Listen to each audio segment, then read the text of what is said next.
নতুন স্বপ্ন নতুন দিন, দুর্নীতিকে বিদায় দিন, এই স্লোগানে সমন্বিত জেলা দুর্নীতি দমন কমিশন রংপুরের আয়োজনে নীলফামারীতে দুদকের ১৭২তম গণশুনানি অনুষ্ঠিত হয়েছে। রোববার নীলফামারী জেলা শিল্পকলা একাডেমি মিলনায়তনে অনুষ্ঠিত গণশুনানিতে প্রধান অতিথি ছিলেন দুর্নীতি দমন কমিশনের চেয়ারম্যান ডক্টর মোহাম্মদ আব্দুল মোমেন। তিনি বলেন, প্রাতিষ্ঠানিক দুর্নীতি প্রতিরোধে কর্মকর্তাদের আন্তরিক হতে হবে, সেবাগ্রহীতাদের চাহিদার বিষয়টিকে অগ্রাধিকার দিতে হবে। প্রতিটি প্রকল্পের কাছে ঠিকাদার বান্ধব নয়, বাংলাদেশ বান্ধব হতে হবে।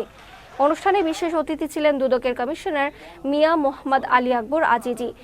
গণশুনানিতে 31টি সরকারি দপ্তরের বিরুদ্ধে মোট 81টি অভিযোগের শুনানি অনুষ্ঠিত হয়। এর মধ্যে দুদক তফসিলভুক্ত 5টি অভিযোগ অনুসন্ধানে নেওয়া হয় এবং 57টি অভিযোগের তাৎক্ষণিক সমাধান দেওয়া হয়।